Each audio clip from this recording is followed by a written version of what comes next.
Rajasthan BPEd और MPEd MCQs की series में आज ये हमारा थर्ड वीडियो है। इसमें हम आपके सिलेबस का टॉपिक राजस्थान और इंडिया की जो स्पोर्ट्स पर्सनैलिटीज़ हैं उनके इम्पोर्टेंट एमसीक्यूज को देखेंगे। बराबर से वीडियो को शुरू करते हैं। सबसे पहला देखिए, अंतर्राष्ट्रीय टेस्ट मैच में भारत का प्रतिनिधित्व करने वाला पहला राजस्थानी क्रिकेटर कौन था। राजस्थानी क्रिकेटर के बारे में पूछा है कि उन्होंने रिप्रेजेंट किया है इंडिया को इंटरनेशनल टेस्ट मैच में।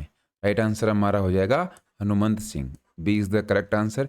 हनुमंत सिंह ने भारतीय राष्ट्रीय टीम के लिए खेलने वाले राजस्थान के ये पहले क्रिकेटर हैं। 1969 में इन्होंने टेस्ट क्रिकेट में डेब्यू किया था। याद रखना है हनुमंत सिंह का नाम। आपको इनका गेम भी पूछ सकते हैं। तो ये कौन रहे थे, हमारे क्रिकेटर रहे थे राजस्थान से। इसके बाद में नेक्स्ट है, राजस्थान की किस महिला क्रिकेटर ने भारतीय महिला क्रिकेट की कप्तानी की है। इन्होंने अभी थोड़े दिन पहले ही संन्यास लिया है। ये हैं मिथाली राज। सी इसके अंदर हमारा करेक्ट आंसर है। मिथाली राज के बारे में दे रखा है। ये कहाँ से हैं, जोधपुर की रहने वाली हैं और भारतीय महिला क्रिकेट टीम की ये सबसे सफल कप्तानों में से एक रहे हैं। बहुत सालों तक इन्होंने कप्तानी करी है, तो इनका संबंध भी राजस्थान से है। नेक्स्ट है, धनराज पिल्ले का संबंध निम्नलिखित में से किस खेल से है। तो धनराज पिल्ले हैं हॉकी के खिलाड़ी। हॉकी के खिलाड़ी रहे हैं और भारत के हॉकी के इतिहास में एक महान खिलाड़ी के रूप में इनको माना जाता है। ये रिटायर हो चुके हैं। भारतीय फील्ड हॉकी और भारत की राष्ट्रीय टीम नेशनल टीम के ये पूर्व कप्तान भी रहे हैं। इसके बाद में नेक्स्ट है, लक्ष्य सेन निम्न में से किस खेल से संबंधित हैं। तो लक्ष्य सेन का जो गेम है वो है बैडमिंटन और पूर्व विश्व जूनियर नंबर 1 खिलाड़ी रह चुके हैं। इन्होंने ग्रीष्मकालीन युवा ओलंपिक, जो कि समर ओलंपिक्स होते हैं, जिनको हम समर यूथ ओलंपिक्स बोलते हैं, उसके अंदर मिक्स्ड टीम इवेंट में इन्होंने गोल्ड मेडल भी अपने नाम किया है। और 2021 वर्ल्ड चैंपियनशिप में इन्होंने कौन सा मेडल जीता है, ब्रॉन्ज मेडल अपने नाम किया है। लक्ष्य सेन आपको नाम ध्यान में रखना है, ये बैडमिंटन के खिलाड़ी हैं। नेक्स्ट है, सूर्य शेखर गांगुली कौन से खेल के खिलाड़ी हैं। तो सूर्य शेखर गांगुली का गेम है चेस। भारत के शतरंज ग्रैंड मास्टर रहे हैं और नेशनल और इंटरनेशनल लेवल पर इन्होंने 40 व्यक्तिगत गोल्ड, 40 क्या जीते हैं, इंडिविजुअल गोल्ड जीते हैं। इसके बाद में 21 इन्होंने सिल्वर मेडल और 6 इन्होंने कौन से, ब्रॉन्ज मेडल अपने नाम। तो सूर्य शेखर नाम आपको ध्यान में रखना है, चेस से रिलेटेड नाम। इसके बाद में है व्योमाला देवी। तो व्योमाला देवी का गेम हमसे पूछा है, वो है आर्चरी। व्योमाला देवी भारतीय तीरंदाज हैं। वर्ल्ड तीरंदाजी चैंपियनशिप में एक सिल्वर मेडल और तीरंदाजी वर्ल्ड कप में इन्होंने अलग अलग एडिशंस के अंदर 4 गोल्ड, 5 सिल्वर और 4 ब्रॉन्ज मेडल जीते हैं। ये डिटेल आपको याद नहीं रहती है, कोई बात नहीं, पूछेगा भी नहीं कोई। लेकिन व्योमाला देवी लेशराम ये इनका नाम है। इनका संबंध है तीरंदाजी खेल से। नेक्स्ट है, खिलाड़ी सोमा विश्वास किससे संबंधित हैं। तो सोमा विश्वास का खेल हमसे पूछा है। इनका खेल है एथलेटिक्स। भारतीय एथलीट रही हैं और इन्होंने कौन सा इवेंट, 400 मीटर दौड़ के अंदर अपनी प्रतिभा और सफलता के लिए पहचान बनाई है। सोमा विश्वास का खेल आपको ध्यान में रखना है, एथलेटिक्स के अंदर 400 मीटर इनका इवेंट है। इसके बाद में है परिमार्जन नेगी। इनका संबंध किससे है। तो परिमार्जन नेगी हमारे चेस के खिलाड़ी हैं। आपको चेस में ध्यान में रखना है, 13 वर्ष 4 महीने और 20 दिन की उम्र में इन्होंने ग्रैंड मास्टर का खिताब अपने नाम किया। उस समय इतिहास के दूसरे सबसे कम उम्र के ग्रैंड मास्टर बन गए। देखिए, जो भी फेमस नाम है उनके बारे में तो आपको पता ही है, लेकिन कुछ ऐसे क्वेश्चंस आपके लिए लेकर आए हैं कि अलग से कोई क्वेश्चन आपको देखने को मिले, वो आपके लिए ईजी हो जाए। इसलिए कुछ नाम अगर आपके नहीं भी सुने हुए हैं तो उनको हम देखेंगे सबसे पहली बार। तो सबसे इम्पोर्टेंट वो है जिनके बारे में अभी तक हमने नहीं सुना है। नेक्स्ट है, ज्योति रंधावा किससे संबंधित है। तो ज्योति रंधावा हैं गोल्फ से संबंधित। एक भारतीय पेशेवर गोल्फर हैं और एशिया टूर पर खेलते हुए इन्होंने 1998 और 2009 के अंदर 8 बार जीत हासिल करी है। ज्योति रंधावा हैं गोल्फ से रिलेटेड हमारे खिलाड़ी रहे हैं। रोहन बोपन्ना की बात हो रही है तो इनके बारे में आपको पता होगा, टेनिस के हमारे खिलाड़ी हैं रोहन बोपन्ना। ये युगल में माहिर हैं, मतलब मिक्स्ड में इनकी अच्छी टीम बनती है। और मैथ्यू एबडन के साथ 2024 का जो ऑस्ट्रेलियन ओपन है, इन्होंने अपना पहला युगल खिताब जीता है। युगल खिताब मतलब जिसके अंदर 2 खिलाड़ी होते हैं, और इसको अगर हिंदी में बात करें तो डबल्स बोलते हैं। या फिर कौन सा खिताब जीता है, ये जीता है ऑस्ट्रेलियन ओपन। किसके साथ, मैथ्यू एबडन। मैथ्यू एबडन कहाँ से हैं, ऑस्ट्रेलिया से। नंबर 1 रैंकिंग हासिल कर ली है इन्होंने और 43 साल की उम्र में पहली बार नंबर 1 बनने वाले सबसे उम्रदराज खिलाड़ी हैं।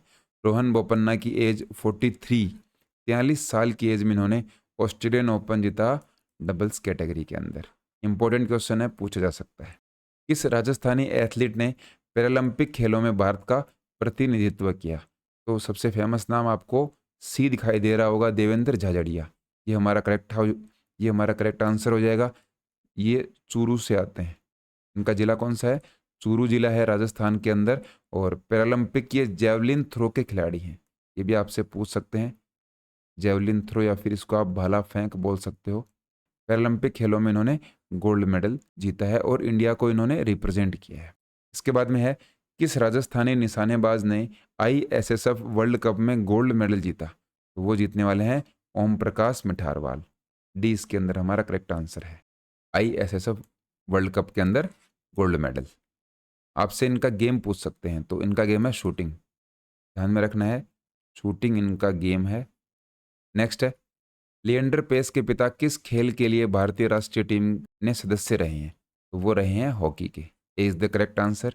लिएंडर पेस के पिता डॉक्टर वंश पेस एक प्रसिद्ध भारतीय हॉकी खिलाड़ी रहे हैं और भारतीय हॉकी टीम के लिए इन्होंने खेला है। अर्जुन अटवाल किस खेल से संबंधित हैं? तो इनका गेम है गोल्फ। भारतीय पेशेवर खिलाड़ी हैं अर्जुन अटवाल और PGA टूर में भाग लेने वाले और जीतने वाले भारत में जन्मे ये पहले खिलाड़ी हैं। अर्जुन अटवाल के बारे में आपको ध्यान में रखना है, गोल्फ इनका गेम है।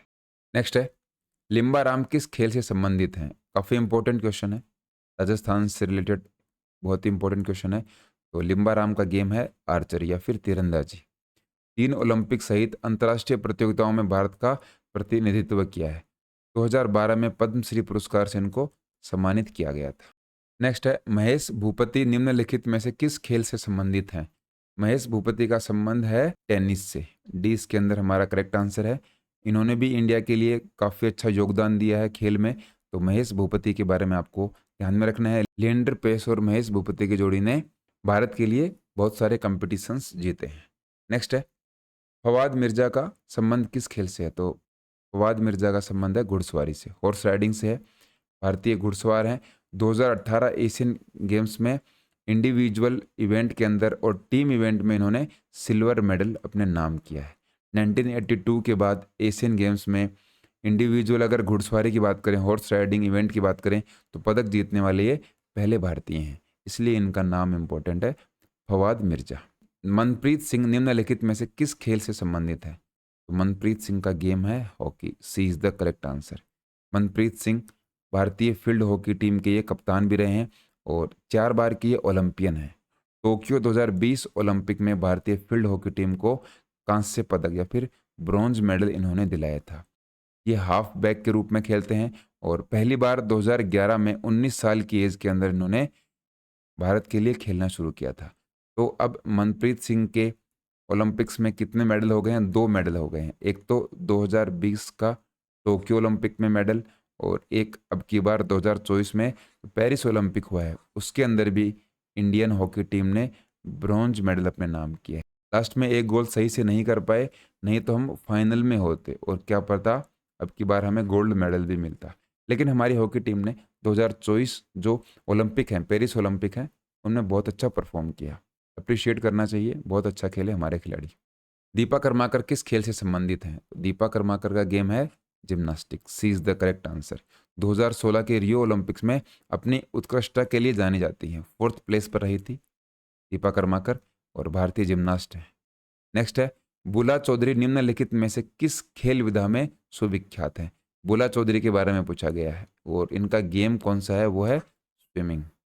लंबी दूरी की तैराकी में अपनी उपलब्धियों के लिए इन्होंने पहचान बनाई है और बहुत ही जो मेजर स्विमिंग के टूर्नामेंट्स हैं उसमें इन्होंने भारत का प्रतिनिधित्व किया है। नेक्स्ट है, ध्यानचंद किस खेल से जुड़े थे? तो ये तो काफ़ी इजी सा क्वेश्चन है, हॉकी से जुड़े थे। इनको विजार्ड ऑफ हॉकी या फिर हॉकी का जादूगर भी कहा जाता था। नेक्स्ट है, विजेंद्र सिंह का संबंध, तो इनका संबंध है बॉक्सिंग से। सी इज द करेक्ट आंसर। 2008 के बीजिंग ओलंपिक्स में इन्होंने ब्रॉन्ज मेडल अपने नाम किया था और ओलंपिक पदक जीतने वाले ये भारत के पहले मुक्केबाज हैं। इनसे पहले और इनके बाद किसी भी पुरुष खिलाड़ी ने नहीं जीता। महिला खिलाड़ी ने तो 2020 के ओलंपिक में जीत लिया था। 2008 से पहले किसी ने नहीं जीता था, ये आपको ध्यान में रखना है। निम्नलिखित में से कौन सा युग्म सही नहीं है? सबसे पहला ऑप्शन है सानिया मिर्जा। सानिया मिर्जा टेनिस खेलती हैं। दूसरा है साइना नेहवाल, उनका बैडमिंटन गेम है। झूलन गोस्वामी क्रिकेट से हैं। जीव मिल्खा सिंह चेस से नहीं है, उनका गेम है गोल्फ। तो डी इसके अंदर हमारा करेक्ट आंसर। ये गोल्फ खिलाड़ी हैं और 1998 के यूरोपियन टूर में शामिल होने वाले भारत के ये पहले खिलाड़ी हैं, ध्यान में रखना है आपको। शिव थापा किस खेल से संबंधित हैं? इनका गेम है boxing. B is the correct answer. 2012 London Olympic में भाग लिया था इन्होंने और ओलंपिक के लिए सबसे कम उम्र में क्वालिफाई करने वाले ये भारतीय मुक्केबाज हैं। एशियन गेम्स के अंदर इन्होंने गोल्ड मेडल जीता है और ऐसा करने वाले ये तीसरे भारतीय हैं। लेकिन इन सभी बातों के अलावा आपको शिव थापा का जो गेम है वो ध्यान में रखना है, वो है बॉक्सिंग। नेक्स्ट है रानी रामपाल का संबंध निम्नलिखित में से किस खेल से है? तो रानी रामपाल हॉकी की कप्तान रही हैं। ए इज द करेक्ट आंसर। 15 साल की उम्र में इन्होंने 2010 वर्ल्ड कप में भाग लिया था और नेशनल जो टीम है उसमें पार्टिसिपेट करने वाली सबसे कम उम्र की ये उस टाइम पर खिलाड़ी थी। नेक्स्ट है कौन सा खिलाड़ी बॉक्सिंग से संबंधित है? तो इसके अंदर है Lovlina Borgohain. D is the correct answer. 2020 का जो ओलंपिक हुआ था उसमें वेल्टर वेट कैटेगरी के अंदर इन्होंने कांस्य पदक या फिर ब्रॉन्ज मेडल अपने नाम किया था। ओलंपिक में पदक जीतने वाली ये तीसरी भारतीय मुक्केबाज हैं। पहले कौन से हैं? विजेंदर सिंह, दूसरी मैरी कॉम और तीसरी बनी है लवलीना बोरगोहेन। इस तरीके से बॉक्सिंग में हमारे 3 मेडल आए हैं अभी तक ओलंपिक्स में। 2020 के बाद 2024 में बॉक्सिंग में कोई भी मेडल हमें देखने को नहीं मिला है। नेक्स्ट है साइना नेहवाल किस खेल से संबंधित हैं? तो साइना नेहवाल का गेम आपको सभी को पता है, बैडमिंटन की हमारी खिलाड़ी रही हैं और ये इससे पहले दुनिया की 1 नंबर की खिलाड़ी भी रह चुकी हैं। 24 अंतर्राष्ट्रीय खिताब इन्होंने जीते हैं। इसके साथ साथ 2009 में दुनिया की दूसरी वरीयता प्राप्त खिलाड़ी बनी थी। 2015 में ही वह दुनिया की 1 नंबर की खिलाड़ी भी बन गई। तो ये कुछ उपलब्धियां हैं साइना नेहवाल की, ध्यान में रखना है आपको, काफ़ी फेमस खिलाड़ी हैं। नेक्स्ट है निम्नलिखित में से किस खिलाड़ी का संबंध बैडमिंटन से है? तो बैडमिंटन से संबंध है के श्रीकांत का। मोनिका बत्रा या फिर मनिका बत्रा का संबंध है टेबल टेनिस से और के श्रीकांत का संबंध किससे है? बैडमिंटन से। ये नंबर 1 खिलाड़ी रह चुके हैं। किदाम्बी को 2018 में भारत के चौथे सर्वोच्च नागरिक पुरस्कार पद्मश्री से भी सम्मानित किया गया और 2015 में इनको अर्जुन पुरस्कार मिला। तो ये तो सारी के श्रीकांत के बारे में जानकारी थी, लेकिन आपको के श्रीकांत का गेम ध्यान में रखना है। इनका गेम कौन सा है? बैडमिंटन। नेक्स्ट है स्वर्ण बालिका एवं उड़नपरी उपनाम से भारतीय महिला जो एथलीट हैं कौन है वो? गोल्डन गर्ल बोलते हैं इनको और फ्लाइंग फेरी बोलते हैं। तो ये हमारी हैं PT Usha. A is the correct answer. अभी करंट में आईओए इंडियन ओलंपिक एसोसिएशन की ये क्या है? अध्यक्ष हैं, प्रेसिडेंट हैं। कहाँ से आती हैं? केरल राज्य से आती हैं और ट्रैक एंड फील्ड की इनको क्वीन कहते हैं। गोल्डन गर्ल भी इनको बोलते हैं, उड़न परी भी बोलते हैं, ऐसे इनके बारे में नाम है। इन्होंने क्या किया था? 1984 के लॉस एंजलिस ओलंपिक में चौथे स्थान पर रही थी। बहुत ही कुछ सेकंड से ब्रॉन्ज मेडल से वो चूक गई थी। बहुत ही शानदार एथलीट रही हैं। 1 सेकंड के 100वें हिस्से से ये गोल्ड मेडल से चूक गई थी और बहुत ही टाइट कंपटीशन था। तो आपको पीटी उषा का नाम ध्यान में रखें। कौन सा भारतीय एथलीट आज़ादी के बाद व्यक्तिगत रजत पदक जीतने वाले पहले भारतीय बने? रजत पदक मतलब सिल्वर मेडल की बात हो रही है। तो आज़ादी के बाद सिल्वर मेडल मिला सबसे पहले राज्यवर्धन सिंह राठौड़ को। B is the correct answer. 2004 के एथेंस ओलंपिक में इन्होंने सिल्वर मेडल जीता। राज्यवर्धन सिंह की अगर हम बात करें तो आज़ादी के बाद इंडिविजुअल मेडल्स की बात करें तो सिल्वर मेडल जीतने वाले पहले भारतीय हैं। गोल्ड मेडल की बात करें तो वो कौन है? अभिनव बिंद्रा। और ब्रॉन्ज मेडल की बात करें तो वो हैं केडी। ये आज़ादी के बाद की बात हो रही है। नेक्स्ट है जसपाल राणा निम्नलिखित में से किस खेल से संबंधित है? जसपाल राणा का गेम है निशानेबाजी या फिर शूटिंग। इन्होंने 2006 एशियन गेम्स में 3 गोल्ड मेडल और 25 मीटर सेंटर फायर पिस्टल के अंदर वर्ल्ड रिकॉर्ड की बराबरी की है। निशानेबाज हैं ये। नेक्स्ट है गीत सेठी किस खेल के साथ जुड़े हुए हैं? तो गीत सेठी हैं हमारे बिलियर्ड्स से। A is the correct answer. English billiards पेशेवर खिलाड़ी हैं। ये नाम आपको ध्यान में रखना है, गीत शेट्टी का। फेमस ये स्नूकर खिलाड़ी हैं, स्नूकर या बिलियर्ड्स, जो भी आपको ऑप्शन मिले आप वहाँ पर उसको करेक्ट कर सकते हो। किस खेल से अंजू बेबी जॉर्ज का संबंध है? अंजू बेबी जॉर्ज के गेम हमसे पूछा है, तो वो है एथलेटिक्स से, और एथलेटिक्स के अंदर भी लंबी कूद या फिर इसको आप बोल सकते हो लॉन्ग जंप। नेक्स्ट है, हिना सिंधु किस खेल से संबंधित है? हिना सिंधु के बारे में पूछा गया है। इनका गेम है शूटिंग या फिर निशानेबाजी। हिना सिंधु भारत के लिए खेलने वाली एक निशानेबाज हैं, और इनके यहाँ पर अचीवमेंट्स दे रखे हैं 2014, 2013 और ISSF वर्ल्ड कप फाइनल्स में 10 मीटर एयर पिस्टल के इवेंट में इन्होंने गोल्ड मेडल अपने नाम किया था। नेक्स्ट है, पंकज आडवाणी बहुत ही फेमस प्लेयर हैं, तो बिलियर्ड्स इनका गेम है, और 27 बार के अंतर्राष्ट्रीय बिलियर्ड्स और स्नूकर फेडरेशन के वर्ल्ड चैंपियन हैं। बहुत बड़ा नंबर होता है 27, और 18 बिलियर्ड्स विश्व खिताब इन्होंने अपने नाम किए हैं। पंकज आडवाणी काफ़ी इंपॉर्टेंट है, ध्यान में रखना है आपको। खुशबीर कौर निम्नलिखित में से किस खेल से संबंधित हैं? तो खुशबीर कौर का गेम है athletics, D is the correct answer. 20 kilometre race walker हैं ये। अगर इनका इवेंट पूछें एथलेटिक्स के अंदर तो वो है रेस वॉकर। पहली बार 2012 में 10,000 मीटर वॉक रेस में इन्होंने ब्रॉन्ज मेडल अपने नाम किया। क्या नाम है? खुशबीर कौर। भारतीय खिलाड़ी गगन नारंग किस खेल से संबंधित हैं? तो गगन नारंग का गेम है एयर राइफल शूटिंग। इन्होंने क्या किया था? 2012 के लंदन ओलंपिक्स के अंदर 10 मीटर एयर राइफल में कांस्य पदक, इसको हम ब्रॉन्ज मेडल बोलते हैं, वो अपने नाम किया था, और इनको पद्म पुरस्कार भी मिल चुका है 2023 में। और इसके साथ ही क्या थे, पद्म पुरस्कार जो समिति है 2023 में ये उसके सदस्य भी रहे हैं। तो 2012 वाला आपको ध्यान में रखना है। 2012 लंदन ओलंपिक्स के अंदर इन्होंने कौन सा मेडल जीता? Bronze medal.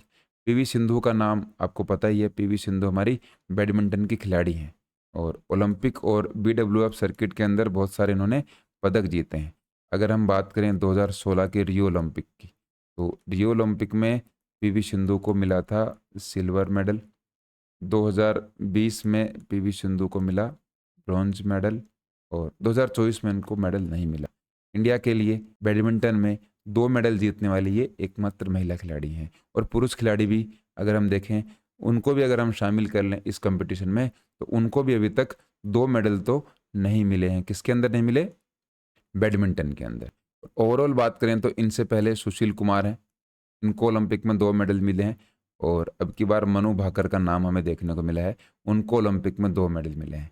एक और नाम आपको मिलेगा, वो है नीरज चोपड़ा, उनको भी ओलंपिक में 2 मेडल मिले हैं। लेकिन इन सभी में मनु भाकर ने एक ही ओलंपिक में 2 मेडल जीते हैं, ये अभी तक किसी भी भारतीय द्वारा नहीं किया गया। दोनों ही ब्रॉन्ज मेडल जीते हैं, लेकिन मनु भाकर का नाम आपको ध्यान में रखना पड़ेगा, क्योंकि उन्होंने एक ही ओलंपिक में 2 मेडल जीते हैं, बाकी सभी ने अलग अलग ओलंपिक्स में मेडल जीते हैं। नेक्स्ट है, हरियाणा हरिकेन के नाम से कौन फेमस है? तो वो हैं कपिल देव। कपिल देव हरियाणा से हैं, और हरियाणा हरिकेन इसलिए बोलते हैं, इनकी बॉलिंग बहुत ही शानदार थी, बहुत अच्छे बल्लेबाज भी थे। इस तरीके से ये ऑलराउंडर थे, तो एक तूफान के जैसे थे। हरिकेन तूफान का नाम है, तो हरियाणा हरिकेन के नाम से ये फेमस हो गए थे। भारतीय टीम के कप्तान रहे हैं। 1983 का जो वर्ल्ड कप था उसको जिताने में इनकी बहुत बड़ी भूमिका थी। नेक्स्ट है, सुरेंद्र कुमार कटारिया किस खेल से संबंधित हैं? तो सुरेंद्र कुमार कटारिया का संबंध है बास्केटबॉल से। 1973 में अर्जुन पुरस्कार इनको मिला था, और राजस्थान के भीलवाड़ा में इनका क्या हुआ था? जन्म हुआ था। नेक्स्ट है, कर्णम मल्लेश्वरी किस खेल से संबंधित है? कर्णम मल्लेश्वरी का वेट लिफ्टिंग गेम है, और 2000 ओलंपिक में पदक जीतने वाली ये पहली भारतीय महिला खिलाड़ी हैं। 2000 का जो सिडनी ओलंपिक था उसके अंदर इन्होंने ब्रॉन्ज मेडल अपने नाम किया था। इससे पहले किसी भी भारतीय महिला खिलाड़ी ने कोई भी मेडल ओलंपिक में नहीं जीता था। इंडिया के लिए सबसे पहले ओलंपिक्स के अंदर जो मेडल जीतने की शुरुआत हुई वो कर्णम मल्लेश्वरी से हुई। वेट लिफ्टिंग इनका गेम था। 1994 में इनको अर्जुन पुरस्कार दिया गया। 99 में इनको राजीव गांधी खेल रत्न पुरस्कार दिया गया। राजीव गांधी खेल रत्न पुरस्कार का नाम अब चेंज करके क्या कर दिया गया है? मेजर ध्यानचंद खेल रत्न पुरस्कार कर दिया गया है। इसके बाद में बात करें तो पैरा एथलीट दीपा मलिक, इनका किस खेल से संबंध है? तो इनका संबंध है शॉर्ट पुट से। सी इज द करेक्ट आंसर। इसके साथ साथ वो क्या करती हैं? जेवलिन थ्रो भी करती हैं, स्विमिंग भी करती हैं, मोटर रेसिंग भी करती हैं और ये विकलांग भारतीय खिलाड़ी हैं। दीपा मलिक का बहुत बड़ा नाम है। 2016 के पैरालंपिक के अंदर इन्होंने शॉटपुट के अंदर सिल्वर मेडल अपने नाम किया। नेक्स्ट है मीराबाई चानू का संबंध। तो मीराबाई चानू हमारी फेमस प्लेयर हैं, इनका भी संबंध वेट लिफ्टिंग से है। इन्होंने क्या किया है, 2020 के टोक्यो ओलंपिक में 49 किलोग्राम वेट कैटेगरी में सिल्वर मेडल अपने नाम किया। सिल्वर मेडल इन्होंने जीता। अब की बार थोड़ी सी हमारी किस्मत खराब रही, ये 4th प्लेस पर आई, नहीं तो अब की बार भी कम से कम ब्रॉन्ज मेडल तो हमें आ सकता था। इस बार 2024 का जो पेरिस ओलंपिक है उसमें हमारे बहुत सारे खिलाड़ी 4th प्लेस पर रहे। अच्छी शुरुआत थी लेकिन हम उसको फिनिश अच्छा नहीं कर पाए। उसमें मीराबाई चानू का भी नाम है, वो भी 4th पोजीशन पे रही। साई प्रणीत की बात करें तो इनका गेम बैडमिंटन है, B is the correct answer. और इन्होंने क्या किया है, 2019 में BWF वर्ल्ड चैंपियनशिप में इन्होंने ब्रॉन्ज मेडल अपने नाम किया है। ये भी काफ़ी इंपॉर्टेंट है, साई प्रणीत के बारे में पूछा जा सकता है, करंट में ये हमारे अच्छे खिलाड़ी हैं। नेक्स्ट है कोनेरू हम्पी निम्नलिखित में से किस खेल की उत्कृष्ट खिलाड़ी हैं। कोनेरू हम्पी की बात करें तो ये हमारे खिलाड़ी हैं चेस की, C is the correct answer. Koneru Humpy के बारे में एक रिकॉर्ड है, 2002 के अंदर 15 साल 1 महीने और 27 दिन की एज के अंदर ग्रैंड मास्टर बनने का खिताब इन्होंने हासिल किया और अब तक की सबसे कम उम्र की महिला बन गई हैं जो कि ग्रैंड मास्टर बनी है। मतलब सबसे कम एज के अंदर अगर किसी महिला ने ग्रैंड मास्टर की ट्रॉफी जीती या फिर ग्रैंड मास्टर बनी है, उनका नाम है कोनेरू हम्पी। नेक्स्ट है स्मृति मंधाना निम्नलिखित में से किस खेल से संबंधित है। तो स्मृति मंधाना है क्रिकेट से संबंधित, B is the correct answer. भारतीय महिला राष्ट्रीय टीम का ये प्रतिनिधित्व करती हैं। और अगर IPL की बात करें जो कि वुमेन प्रीमियर लीग के नाम से होता है, ये रॉयल चैलेंजर्स बेंगलोर के लिए खेलते हैं। नेक्स्ट है दीना राम किस खेल से संबंध रखती हैं। तो दीना राम का गेम है athletics, C is the correct answer. Rajasthan के पूर्व भारतीय ट्रैक एंड फील्ड के एथलीट रहे हैं और इनका इवेंट है 3000 मीटर स्टीपल चेस। 1989 के एशियन एथलेटिक्स चैंपियनशिप में इन्होंने गोल्ड मेडल अपने नाम किया था और एशियन गेम्स में इन्होंने सिल्वर मेडल अपने नाम किया। दीना राम के बारे में आपको ध्यान में रखना है, गेम इनका कौन सा है, एथलेटिक्स, और एथलेटिक्स के अंदर 3000 मीटर स्टीपल चेस। इसके बाद में सलीम दुर्रानी या फिर सलीम अजीज़ दुर्रानी, इनका संबंध है क्रिकेट से, D is the correct answer. 1960 से 1973 तक 29 टेस्ट इन्होंने भारत के लिए खेले। इसके बाद में अगर इनके जन्म की बात करें तो अफगानिस्तान में हुआ, ये इंपॉर्टेंट नहीं है, लेकिन सलीम दुर्रानी के बारे में आपको ध्यान में रखना है, क्रिकेट इनका गेम। अश्विनी पोनप्पा किस खेल से जुड़ी हैं। तो अश्विनी पोनप्पा का गेम है badminton, C is the correct answer. 2014 के जो कॉमनवेल्थ गेम्स थे उनमें इनका सिल्वर मेडल था और 2010 के कॉमनवेल्थ गेम्स में ज्वाला गुट्टा के साथ इन्होंने गोल्ड मेडल अपने नाम किया था। तो अश्विनी पोनप्पा अभी तो रिटायर हो गई हैं, इनका गेम आपको पूछ सकते हैं वो है बैडमिंटन। ओलंपिक में व्यक्तिगत पदक जीतने वाले पहले भारतीय कौन थे। तो इसकी बात हमने करी थी, KD Jadhav, D is the correct answer. 1952 के जो हेलसिंकी ओलंपिक्स थे उसमें उन्होंने ब्रॉन्ज मेडल अपने नाम किया था और ओलंपिक में इंडिविजुअल कैटेगरी के अंदर स्वतंत्र भारत के पहले एथलीट बन गए ये मेडल जीतने वाले। इनके बाद 2020 में हमें वो मौका मिला कि एथलेटिक्स में किसी खिलाड़ी ने कोई मेडल जीता है और उनका नाम क्या था, नीरज चोपड़ा। लेकिन KD जाधव का गेम कौन सा था, रेसलिंग, या फिर ये पहलवान थे। तो नीरज चोपड़ा ने तो जीता था गोल्ड, गोल्ड तो किसी को भी नहीं आया एथलेटिक्स में। और इंडिविजुअल गोल्ड की बात करें तो वो आया था अभिनव बिंद्रा जो कि 2008 के बीजिंग ओलंपिक्स में। इन सभी बातों को ध्यान में रखना है, नीरज चोपड़ा के बारे में आपको पता है। इसके बाद में अगर रेसलिंग की बात करें तो सुशील कुमार का नाम आता है, KD जाधव के बाद सुशील कुमार ने पहलवानी में क्या जीते हैं, मेडल अपने नाम किए हैं। इन सभी बातों को हमने डिस्कस किया है। Sports personalities of Rajasthan and India में बहुत सारे MCQs बन सकते हैं, बहुत सारे भारत के लिए और राजस्थान के लिए खिलाड़ी रहे हैं। कोशिश करेंगे लगभग को हम शामिल करने की। और इसके साथ साथ आपके साथ एक इन्फॉर्मेशन और भी शेयर करनी है, इस वीडियो की PDF आपको अगर चाहिए तो स्पोर्ट्स इंजीनियर ऐप को आपको इंस्टॉल करना है। उसमें BPED और MPED के जो पेड कोर्सेज हैं उसमें आपको ये PDF मिलेगी। और बाकी अगर चैनल की नई अपडेट से आपको जुड़े रहना है तो स्पोर्ट्स इंजीनियर नाम से टेलीग्राम चैनल है, इन सभी का लिंक आपको डिस्क्रिप्शन बॉक्स में मिल जाएगा। स्पोर्ट्स इंजीनियर ऐप का आपको लिंक मिलेगा डिस्क्रिप्शन और कमेंट बॉक्स के अंदर। फिलहाल इस वीडियो में इतना ही। जय हिंद।